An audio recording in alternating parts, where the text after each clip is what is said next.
The Old Nurse's Story by Elizabeth Gaskell. You know, my dears, that your mother was an orphan and an only child, and I dare say you have heard that your grandfather was a clergyman up in Westmoreland, where I come from. I was just a girl in the village school when one day your grandmother came in to ask the mistress if there was any scholar there who would do for a nursemaid, and mighty proud I was, I can tell ye, when the mistress called me up and spoke to my being a good girl at my needle, and a steady, honest girl, and one whose parents were very respectable. Though they might be poor, I thought I should like nothing better than to serve the pretty young lady, who was blushing as deep as I was as she spoke of the coming baby and what I should have to do with it. However, I see you don't care so much for this part of my story as for what you think is to come, so I'll tell you at once. I was engaged and settled at the parsonage before Miss Rosamond, that was the baby who is now your mother, was born. To be sure, I had little enough to do with her when she came, for she was never out of her mother's arms, and slept by her all night long, and proud enough was I sometimes when missus trusted her to me. There never was such a baby before or since, though you've all of you been fine enough in your turns, but for sweet winning ways you've none of you come up to your mother. She took after her mother, who was a real lady born, a Miss Furnivall, a granddaughter of Lord Furnivall's in Northumberland. I believe she had neither brother nor sister, and had been brought up in my lord's family till she had married your grandfather, who was just a curate, son to a shopkeeper in Carlisle, but a clever, fine gentleman as ever was, and one who was right down hard worker in his parish, which was very wide and scattered all abroad over Westmoreland fells.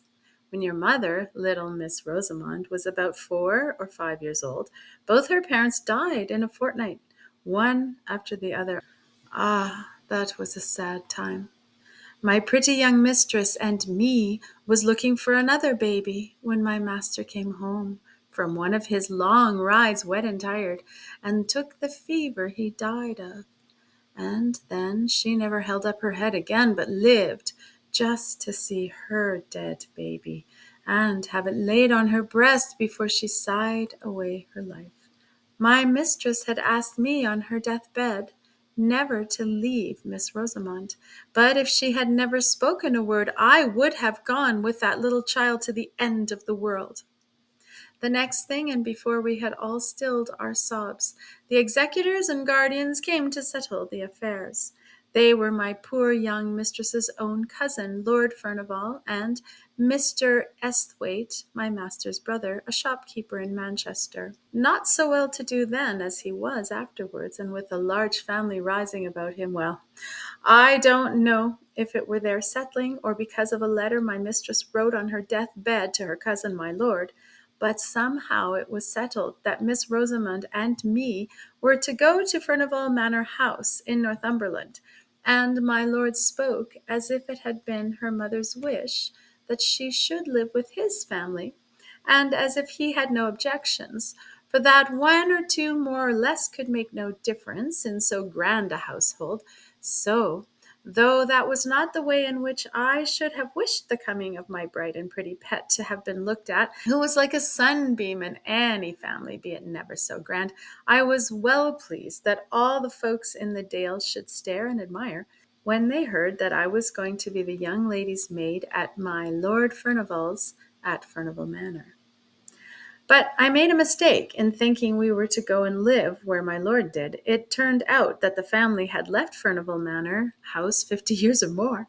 I could not hear that my poor young mistress had ever been there, though she had been brought up in the family. And I was sorry for that, for I should have liked Miss Rosamond's youth to have passed where her mother had been. My lord's gentleman, from whom I asked as many questions as I durst, said that the manor house was at the foot of the Cumberland Fells, and a very grand place, that an old Miss Furnivall, a great aunt of my lord's, lived there, with only a few servants, but that it was a very healthy place, and my lord had thought it would suit Miss Rosamond very well for a few years, and that her being there might perhaps amuse his old aunt. I was bidden by my lord to have Miss Rosamond's things ready by a certain day. He was a stern, proud man, as they say all the Lords Furnivall were, and he never spoke a word more than was necessary. Folk did say he had loved my young mistress, but that because she knew that his father would object, she would never listen to him, and married Esthwaite. But I didn't know. He never married at any rate, but he never took much notice of Miss Rosamond, which I thought he might have done if he had cared for her dead mother. He sent his gentleman with us to the manor house, telling him to join him at Newcastle that same evening. So there was no great length of time for him to make us known to all the strangers before he too shook us off, and we were left, two lonely young things, I was not 18, in the great old manor house. It seems like yesterday that we drove there. We had left our own dear parsonage very early, and we had both cried as if our hearts would break, though we were traveling in my lord's carriage, which I thought so much of once. And now it was long past noon in a September day, and we stopped to change horses for the last time at a little smoky town, all full of colliers and miners. Miss Rosamond had fallen asleep, but Mr. Henry told me to waken her, that she might see the park and the manor house as we drove up. I thought it rather a pity, but I did what he bade me, for fear he should complain of me to my lord. We had left all signs of a town or even a village, and were then inside the gates of a large wild park, not like the parks here in the south, but with rocks, and the noise of running water, and gnarled thorn trees, and old oaks all white and peeled with age. The road went up about 2 miles, and then we saw a great and stately house with many trees close around it, so close that in some places their branches dragged against the walls when the wind blew, and some hung broken down, for no one seemed to take much charge of the place, to lop the wood, or to keep the moss-covered carriageway in order. Only in front of the house all was clear. The great oval drive was without a weed, and neither tree nor creeper was allowed to grow over the long, many-windowed front, at both sides of which a wing projected, which were each at the ends of the other side fronts. For the house, although it was so desolate, was even grander than I expected. Behind it rose the fells, which seemed unenclosed and bare enough, and on the left hand of that house, as you stood facing it, was a little old-fashioned flower garden, as I found out afterwards. A door opened out upon it from the west front. It had been scooped out of the thick, dark wood for some old lady Furnivall, but the branches of the great forest trees had grown and overshadowed it again, and there were very few flowers that would live there at that time. When we drove up to the great front entrance and went into the hall, I thought we should be lost. It was so large and vast and grand. There was a chandelier, all of bronze, hung down from the middle of the ceiling, and I had never seen one before, and looked at it all in amaze. Then at one end of the hall was a great fireplace, as large as the sides of the houses in my country, with massy andirons and dogs to hold the wood, and by it were heavy, old-fashioned sofas. At the opposite end of the hall, to the left as you went in on the western side, was an organ built into the wall, and so large that it filled up the best part of that end. Beyond it, on the same side, was a door, and opposite, on each side of the fireplace, were also doors leading to the east front. But those I never went through as long as I stayed in the house, so I can't tell you what lay beyond. The afternoon was closing in, and the hall, which had no fire lighted in it, looked dark and gloomy. But we did not stay there a moment. The old servant who had opened the door for us bowed to Mr. Henry and took us in through the door at the further side of the great organ, and led us through several smaller halls and passages into the west drawing-room, where he said that Miss Furnivall was sitting.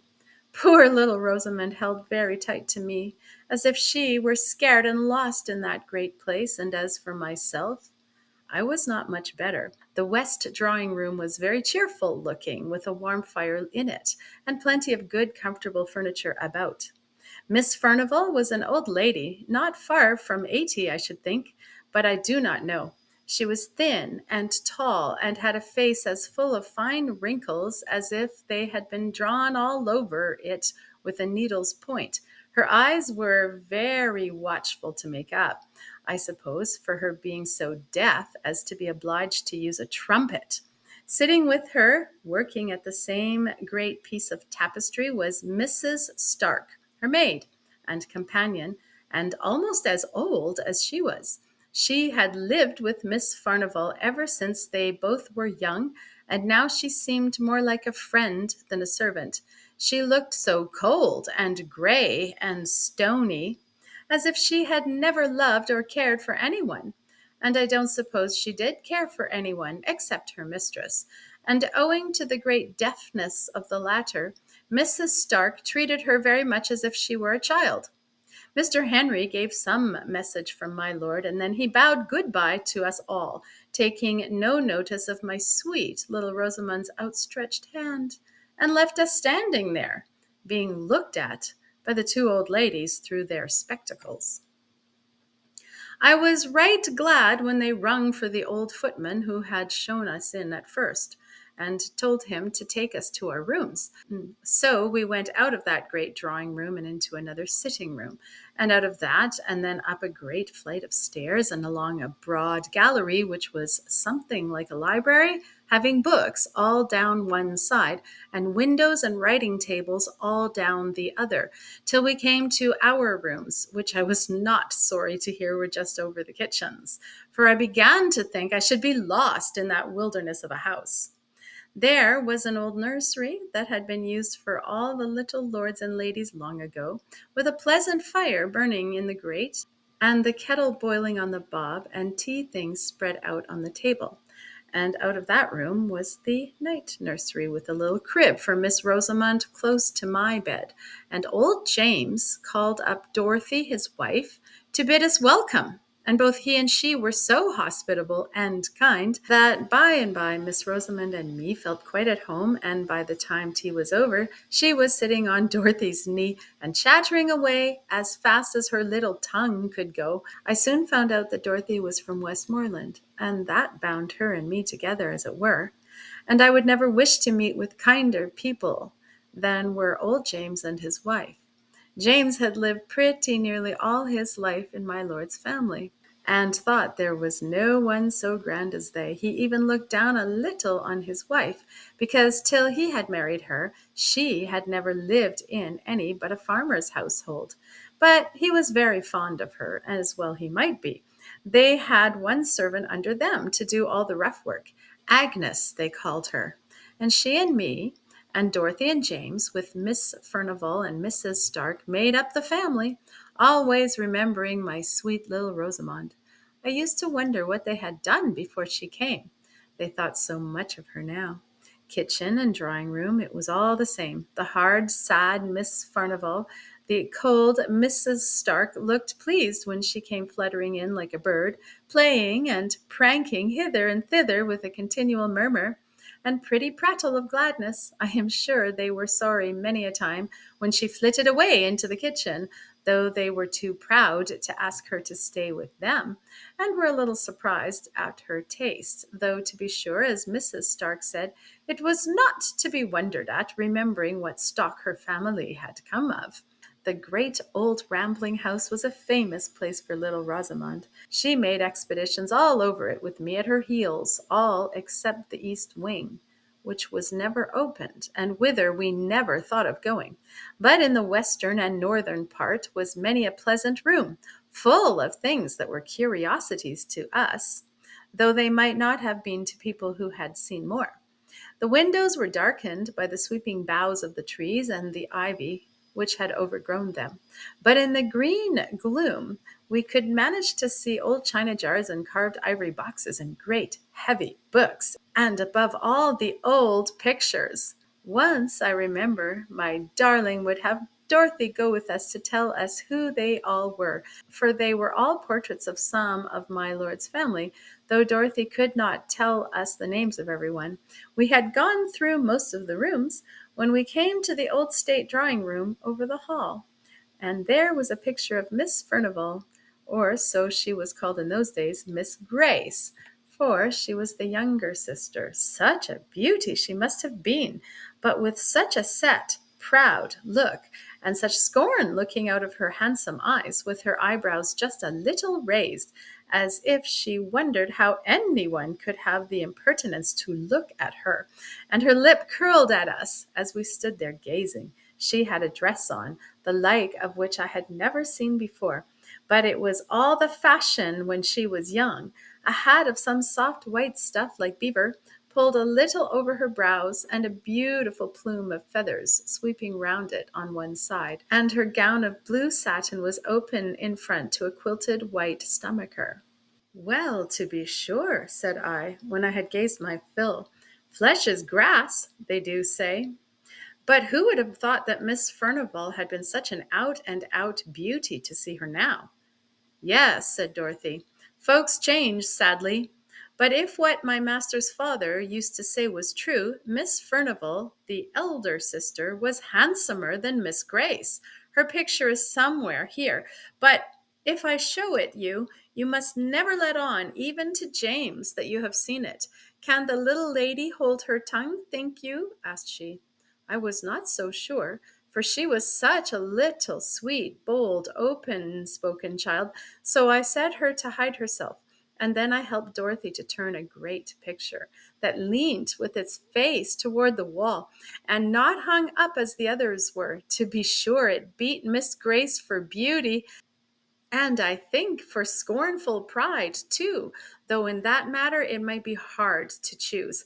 I could have looked at it an hour, but Dorothy seemed half frightened at having shown it to me, and hurried it back again, and bade me run and find Miss Rosamond, for that there was some ugly places about the house where she should like ill for the child to go. I was a brave, high-spirited girl, and thought little of what the old woman said, for I liked hide and seek as well as any child in the parish, and so off I ran to find my little one. As winter drew on and the days grew shorter, I was sometimes almost certain that I heard a noise, as if someone was playing on the great organ in the hall. I did not hear it every evening, but certainly I did very often, usually when I was sitting with Miss Rosamond after I had put her to bed and keeping quite still and silent in the bedroom. Then I used to hear it booming and swelling away in the distance.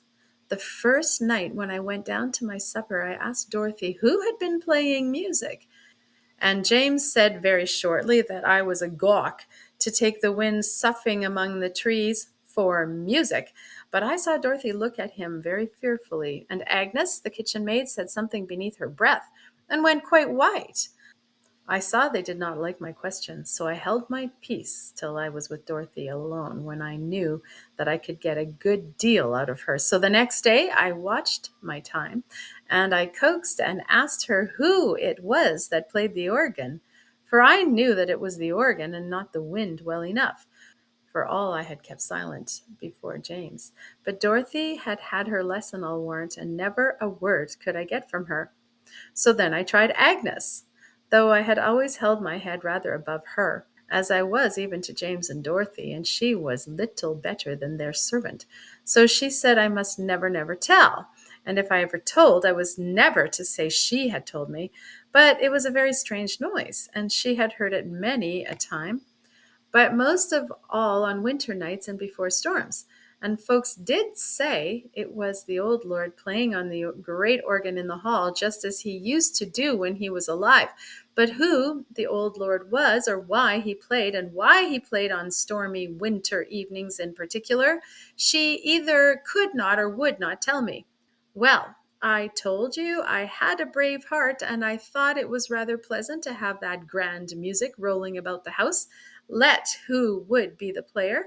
For now it rose above the great gusts of wind and wailed and triumphed just like a living creature, and then it fell to a softness most complete, only it was always music and tunes, so it was nonsense to call it the wind.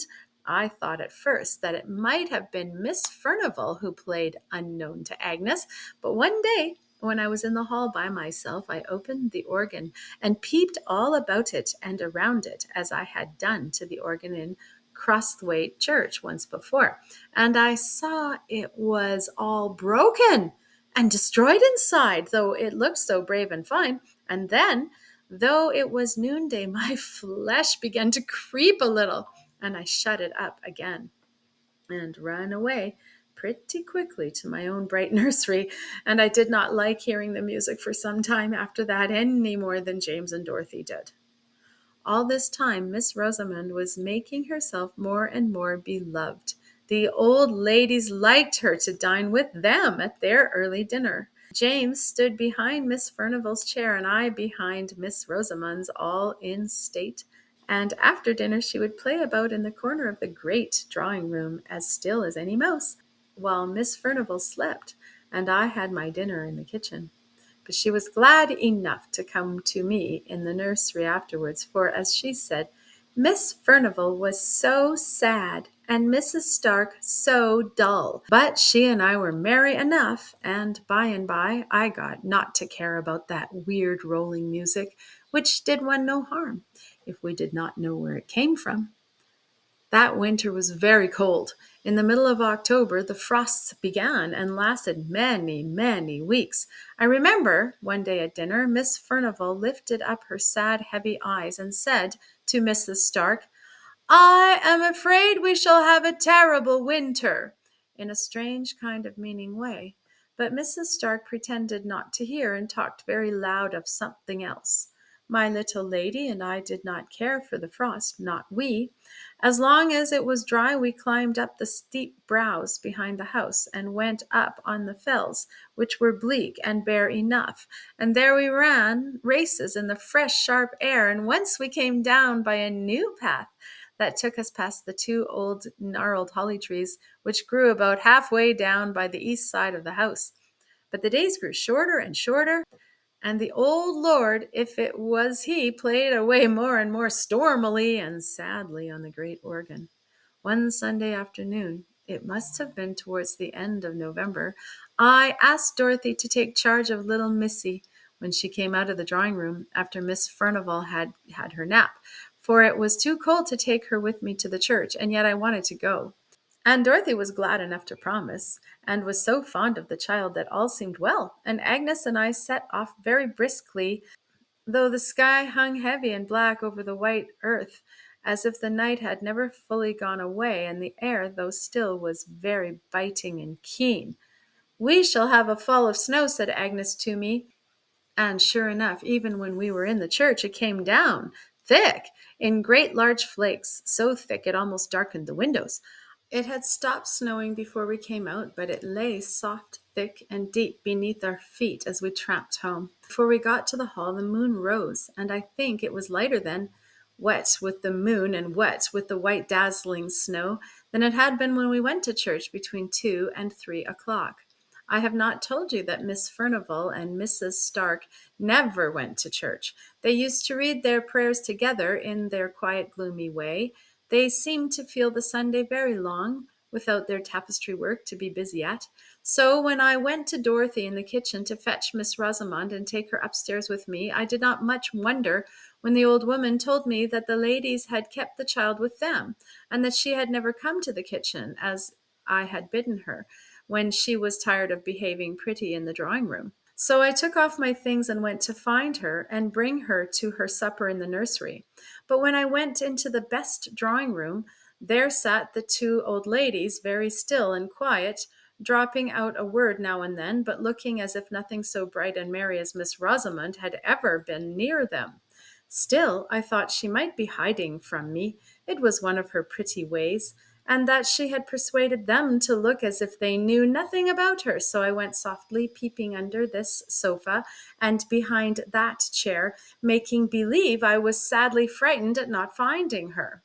"What's the matter, Hester?" said Mrs. Stark sharply. I don't know if Miss Furnivall had seen me, for, as I told you, she was very deaf, and she sat quite still, idly staring into the fire with her hopeless face. "I'm only looking for my little Rosy Posy," replied I, still thinking that the child was there and near me, though I could not see her.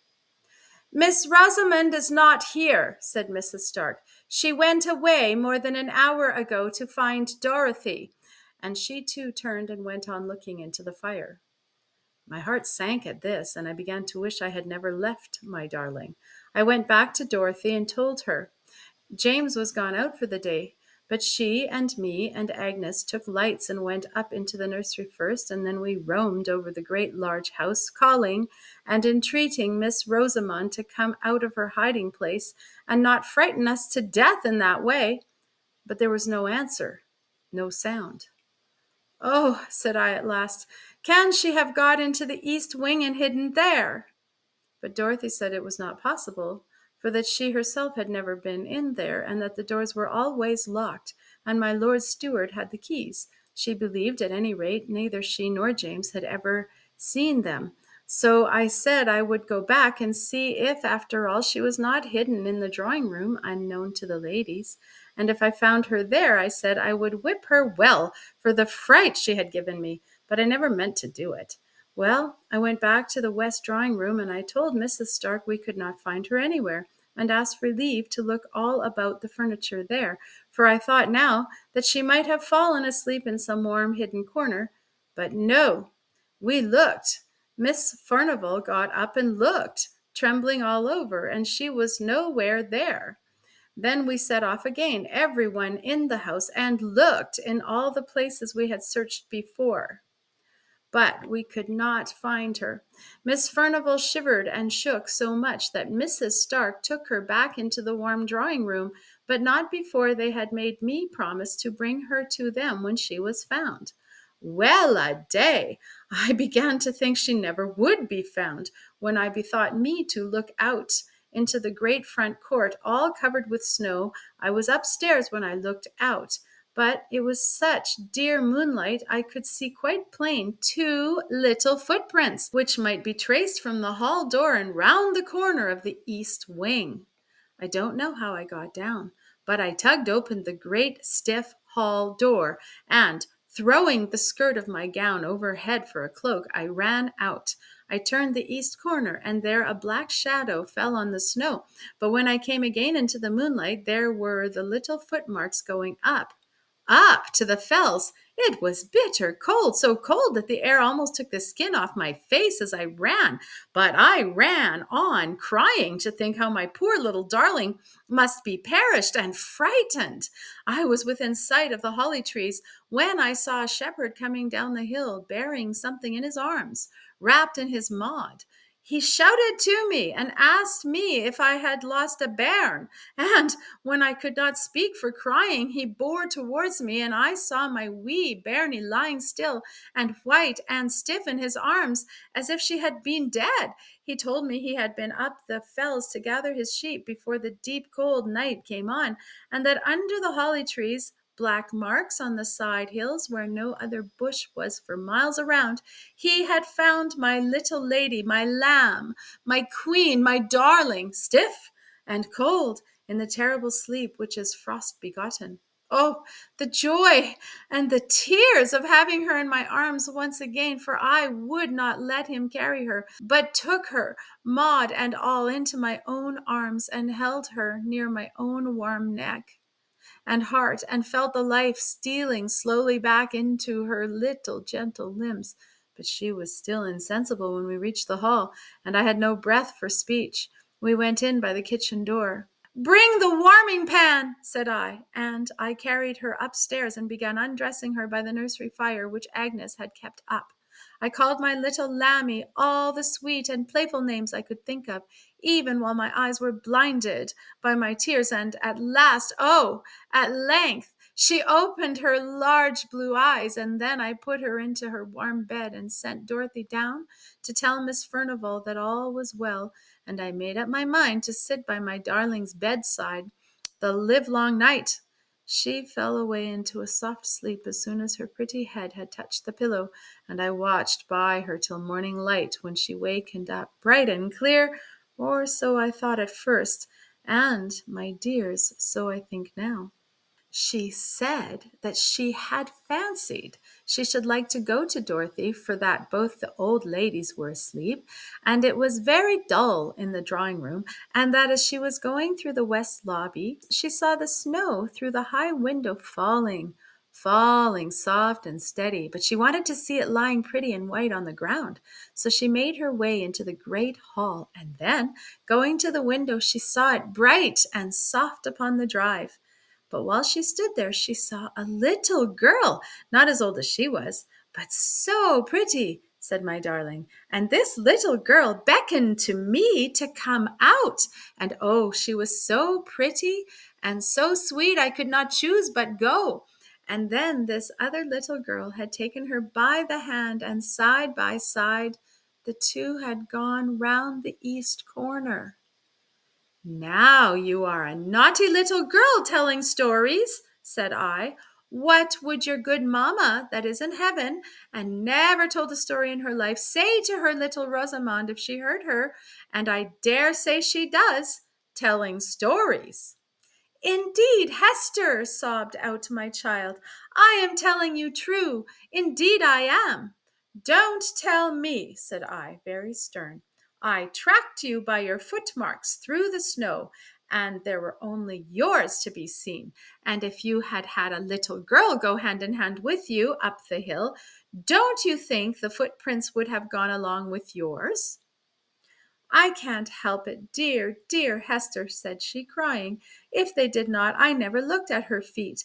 But she held my hand fast and tight in her little one, and it was very, very cold. She took me up the fell path, up to the holly trees, and there I saw a lady weeping and crying. And when she saw me, she hushed her weeping and smiled very proud and grand, and took me on her knee, and began to lull me to sleep. And that's all, Hester, but that is true. And my dear mamma knows it is," said she, crying. So I thought the child was in a fever, and pretended to believe her, as she went over her story over and over again, and always the same. At last Dorothy knocked at the door with Miss Rosamond's breakfast, and she told me the old ladies were down in the eating parlor, and that they wanted to speak to me. They had both been into the night nursery the evening before, but it was after Miss Rosamond was asleep, so they had only looked at her, not asked me any questions. "I shall catch it," thought I to myself as I went along the north gallery, and yet, I thought, taking courage, it was in their charge I left her, and it's they that's to blame for letting her steal away unknown and unwatched. So I went in boldly and told my story. I told it all to Miss Furnivall, shouting it close to her ear. But when I came to the mention of the other little girl out in the snow, coaxing and tempting her out, and her up to the grand and beautiful lady by the holly tree, she threw her arms up, her old and withered arms, and cried aloud, "Oh, heaven, forgive! Have mercy!" Mrs. Stark took hold of her roughly enough, I thought, but she was past Mrs. Stark's management, and spoke to me in a kind of wild warning and authority. "Hester, keep her from that child. It will lure her to her death. That evil child. Tell her it is a wicked, naughty child." Then Mrs. Stark hurried me out of the room, where indeed I was glad enough to go. But Miss Furnivall kept shrieking out, "Oh, have mercy! Wilt thou never forgive? It is many a long year ago." I was very uneasy in my mind after that. I durst never leave Miss Rosamond night or day, for fear lest she might slip off again after some fancy or another, and all the more because I thought I could make out that Miss Furnivall was crazy from the odd ways about her, and I was afraid lest something of the same kind which might be in the family, hung over my darling, and the great frost never ceased all this time, and whenever it was a more stormy night than usual, between the gusts and through the wind, we heard the old lord playing on the great organ. But, old lord or not, wherever Miss Rosamond went, there I followed, for my love for her pretty helpless orphan was stronger than my fear for the grand and terrible sound. Besides, it rested with me to keep her cheerful and merry, as beseemed her age. So we played together and wandered together here and there and everywhere, for I never dared to lose sight of her again in that large and rambling house. And so it happened that one afternoon, not long before Christmas Day, we were playing together on the billiard table in the great hall. Not that we knew the right way of playing, but she liked to roll the smooth ivory balls with her pretty hands, and I liked to do whatever she did. And by, without our noticing it, it grew dusk indoors, though it was still light in the open air. And I was thinking of taking her back into the nursery when all of a sudden she cried out, "Look, Hester, look! There is my poor little girl out in the snow." I turned toward the long, narrow windows, and there, sure enough, I saw a little girl, less than my Miss Rosamond, dressed all unfit to be out of doors, such a bitter night, crying and beating against the window panes as if she wanted to be let in. She seemed to sob and wail till Miss Rosamond could bear it no longer, and was flying to the door to open it when all of a sudden, and close upon us, the great organ pealed out so loud and thundering it fairly made me tremble. And all the more when I remembered me that even in the stillness of that dead cold weather, I had heard no sound of little battering hands upon the window glass, although the phantom child had seemed to put forth all its force, and although I had seen it wail and cry, no faintest touch of sound had fallen upon my ears. Whether I remembered all this at that very moment, I do not know. The great organ sound had so stunned me into terror. But this I know, I caught up Miss Rosamond before she got the hall door opened, and clutched her and carried her away, kicking and screaming, into the large, bright kitchen where Dorothy and Agnes were busy with their mince pies. "What is the matter with my sweet one?" cried Dorothy, as I bore in Miss Rosamond, who was sobbing as if her heart would break. "She won't let me open the door for my little girl to come in, and she'll die if she is out on the fells all night. Cruel, naughty Hester," she said, slapping me. But she might have struck harder, for I had seen a look of ghostly terror on Dorothy's face, which made my very blood run cold. "Shut the back kitchen door fast and bolt it well," she said to Agnes. She said no more, but she gave me raisins and almonds to quiet Miss Rosamond. But she sobbed about the little girl in the snow, and would not touch any of the good things. I was thankful when she cried herself to sleep in bed. Then I stole down to the kitchen and told Dorothy I had made up my mind I would carry my darling back to my father's house in Applethwaite, where if we lived humbly, we lived at peace. I said I had been frightened enough with the old lord's organ playing, but now that I had seen for myself this little moaning child, all decked out as no child in the neighborhood could be, beating and battering to get in, yet always without any sound or noise, with the dark wound on its right shoulder, and that Miss Rosamond had known it again for the phantom that had nearly lured her to her death, which Dorothy knew was true, I could stand it no longer. I saw Dorothy change color once or twice.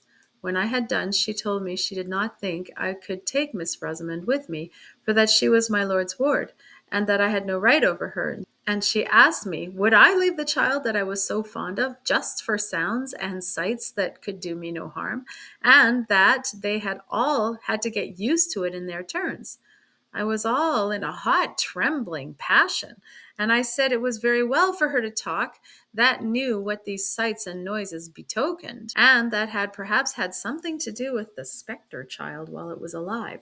And I taunted her so that she told me all she knew at last, and then I wished I had never been told, for it only made me more afraid than ever. She said she had heard the tale from old neighbors that were alive when she was first married, when folks used to come to the hall sometimes, before it had got such a bad name on the countryside. It might not be true, or it might, what she had been told. The old lord was Miss Furnival's father, Miss Grace, as Dorothy called her, for Miss Maud was the elder, and Miss Furnival by rights. The old lord was eaten up with pride. Such a proud man was never seen or heard of, and his daughters were like him. No one was good enough to wed them, although they had choice enough, for they were the great beauties of their day, as I have seen by their portraits, where they hung in the state drawing room. But as the old saying is, pride will have a fall, and these two haughty beauties fell in love with the same man, and he no better than a foreign musician, whom their father had down from London to play music with him at the manor house. For above all things, next to his pride, the old lord loved music. He could play on nearly every instrument that ever was heard of, and it was a strange thing that it did not soften him. But he was a fierce, dour old man, and had broken his poor wife's heart with his cruelty, they said. He was mad after music, and would pay any money for it. So he got this foreigner to come, who made such beautiful music that they said the very birds in the trees stopped their singing to listen. And by degrees, this foreign gentleman got such a hold over the old lord that nothing would serve him but that he must come every year. And it was he that had the great organ brought from Holland and built it up in the hall, where it stood now. He taught the old lord to play on it. But many and many a time, when Lord Furnival was thinking of nothing but his fine organ and his finer music, the dark foreigner was walking abroad in the woods with one of the young ladies, now Miss Maud and then Miss Grace. Miss Maud won the day and carried off the prize, such as it was, and he and she were married, all unknown to anyone. And before he made his next yearly visit, she had been confined of a little girl at a farmhouse on the moors, while her father and Miss Grace thought she was away at Doncaster races. But though she was a wife and a mother, she was still not a bit softened, but as haughty and as passionate as ever, and perhaps more so, for she was jealous of Miss Grace, to whom her foreign husband paid a great deal of court by way of blinding her, as he told his wife. But Miss Grace triumphed over Miss Maud, and Miss Maud grew fiercer and fiercer, both with her husband and with her sister. And the former, who could easily shake off what was disagreeable and hide himself in foreign countries, went away a month before his usual time that summer, and half threatened that he would never come back again. Meanwhile, the little girl was left at the farmhouse, and her mother used to have her horse saddled and gallop wildly over the hills to see her once every week at the very least. For where she loved, and where she hated, she hated. And the old lord went on playing his organ, and the servants thought the sweet music he made had soothed down his awful temper, of which, Dorothy said, some terrible tales could be told. He grew infirm, too, and had to walk with a crutch, and his son, that was the present Lord Furnival's father, was with the army in America, and the other son at sea. So Miss Maud had it pretty much her own way, and she and Miss Grace grew colder and bitterer to each other every day, till at last they hardly ever spoke, except when the old lord was by. The foreign musician came again the next summer, but it was for the last time, for they led him such a life with their jealousy and their passions that he grew weary and went away and never was heard of again. And Miss Maud, who had always meant to have her marriage acknowledged when her father should be dead, was left now a deserted wife whom nobody knew to have been married, with a child that she dared not own, although she loved it to distraction, living with a father whom she feared and a sister whom she hated. When the next summer passed over and the dark foreigner never came, both Miss Maud and Miss Grace grew gloomy and sad. They had a haggard look about them, though they looked handsome as ever. But by and by Miss Maud brightened, for her father grew more and more infirm, and more than ever carried away by his music, and she and Miss Grace lived almost entirely apart, having separate rooms, the one on the west side, Miss Maud on the east, those very rooms which now were shut up. So she thought she might have her little girl with her, and no one need ever know except those who dared not speak about it and were bound to believe that it was, as she said, a cottager's child she had taken a fancy to. All this, Dorothy said, was pretty well known, but what came afterwards no one knew except Miss Grace and Mrs. Stark, who was even then her maid and much more of a friend to her than ever her sister had been. But the servants supposed from words that were dropped that Miss Maud had triumphed over Miss Grace, and told her that all the time the dark foreigner had been mocking her with pretended love, he was her own husband. The color left Miss Grace's cheek and lips that very day forever, and she was heard to say many a time that sooner or later she would have her revenge, and Mrs. Stark was forever spying about the east rooms.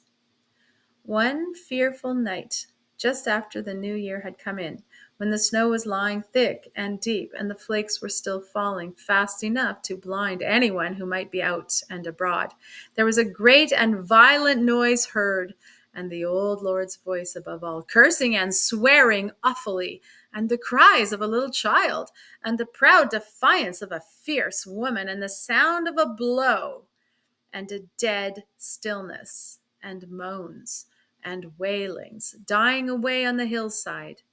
Then the old lord summoned all his servants and told them, with terrible oaths and words more terrible, that his daughter had disgraced herself, and that he had turned her out of doors, her and her child, and that if ever they gave her help or food or shelter, he prayed that they might never enter heaven. And all the while Miss Grace stood by him, white and still as any stone. And when he had ended, she heaved a great sigh, as much as to say her work was done and her end was accomplished.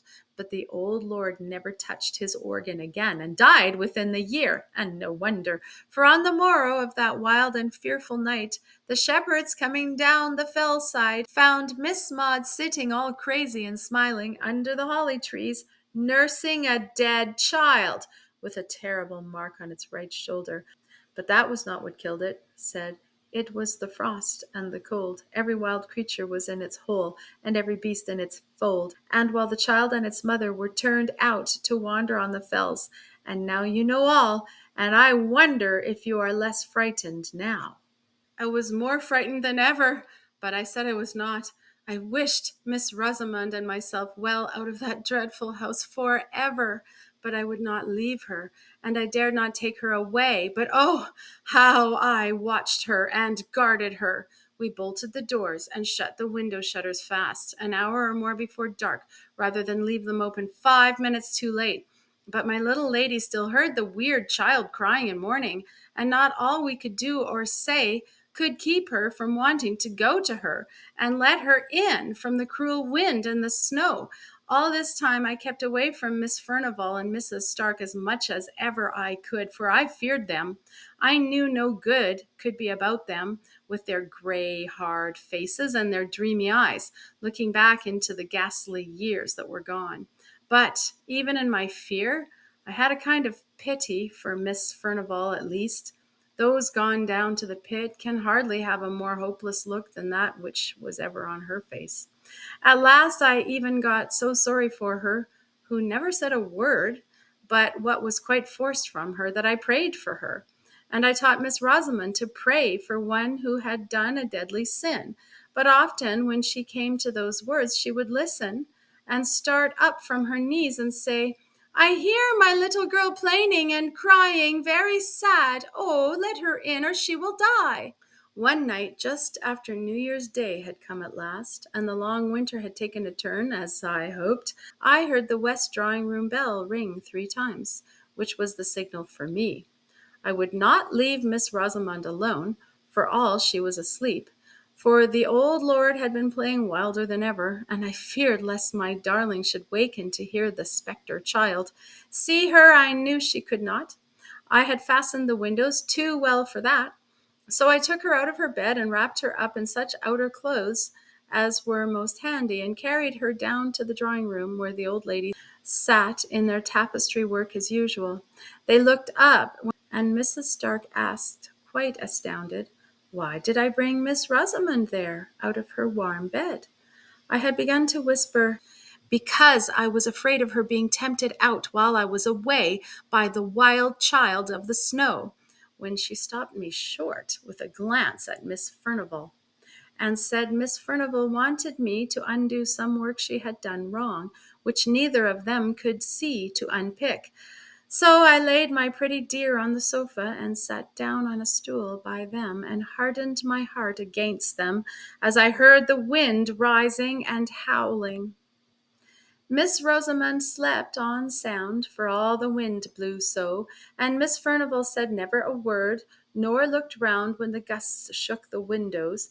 All at once she started up to her full height and put up one hand as if to bid us listen. "I hear voices," said she. "I hear terrible screams. I hear my father's voice." Just at that moment my darling wakened with a sudden start. "My little girl is crying. Oh, how she is crying!" And she tried to get up and go to her, but she got her feet entangled in the blanket, and I caught her up, for my flesh had begun to creep at those noises which they heard, while we could catch no sound. In a minute or two the noises came and gathered fast and filled our ears. We, too, heard voices and screams, and no longer heard the winter's wind that raged abroad. Mrs. Stark looked at me and I at her, but we dared not speak. Suddenly Miss Furnivall went towards the door and out into the anteroom, through the west lobby, and opened the door into the great hall. Mrs. Stark followed, and I durst not be left, though my heart almost stopped beating for fear. I wrapped my darling tight in my arms and went out with them. In the hall the screams were louder than ever. They sounded to come from the east wing, nearer and nearer, close on the other side of the locked-up doors, close behind them. Then I noticed the great bronze chandelier seemed all alight, though the hall was dim, and that a fire was blazing in the vast hearth-place, though it gave no heat, and I shuddered up with terror and folded my darling closer to me. But as I did so, the east door shook, and she, suddenly struggling to get free from me, cried, "Hester, I must go! My little girl is there. I hear her. She is coming. Hester, I must go!" I held her tight with all my strength. With a set will I held her. If I had died, my hands would have grasped her still. I was so resolved in my mind. Miss Furnivall stood listening and paid no regard to my darling, who had got down to the ground, and whom I, upon my knees now, was holding with both my arms clasped round her neck, and she still striving and crying to get free. All at once the east door gave way with a thundering crash, as if torn open in a violent passion, and there came into the broad and mysterious light the figure of a tall old man with gray hair and gleaming eyes. He drove before him with many a relentless gesture of abhorrence a stern and beautiful woman with a little child clinging to her dress. "Oh, Hester, Hester!" cried Rosamond. "It's the lady below the holly tree, and my little girl is with her. Hester, Hester, let me go to her. They are drawing me to them. I feel them. I must go." Again, she was almost convulsed by her efforts to get away, but I held her tighter and tighter, till I feared I should do her a hurt, but rather than let her go towards those terrible phantoms. They passed along towards the great hall door, where the winds howled and ravened for their prey. But before they reached that, the lady turned, and I could see that she defied the old man with a fierce and proud defiance. And then she quailed, and then she threw her arms wildly and piteously to save her child, her little child, from a blow from his uplifted crutch. And Miss Rosamond was torn as by a power stronger than mine, and writhed in my arms and sobbed, for by this time the poor darling was growing faint. "They want me to go with them on to the fells. They are drawing me to them. Oh, my little girl, I would come, but cruel, wicked Hester holds me very tight." But when she saw the uplifted crutch, she swooned away, and I thanked God for it. Just at this moment, when the tall old man, his hair streaming as in the blast of a furnace, was going to strike the little shrinking child, Miss Furnivall The old woman by my side cried out, "Oh, father, father, spare the little innocent child!" But just then we all saw, another phantom shape itself and grow clear out of the blue and misty light that filled the hall. We had not seen her till now, for it was another lady who stood by the old man with a look of relentless hate and triumph scorn. That figure was very beautiful to look upon, with a soft white hat drawn down over the proud brows, and a red and curling lip. It was dressed in an open robe of blue satin. I had seen that figure before.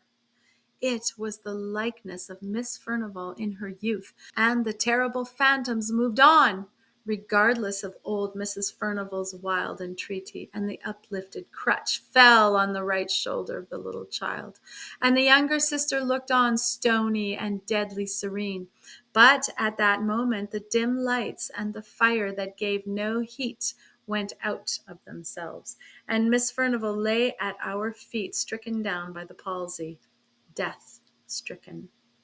Yes, she was carried to her bed that night, never to rise again.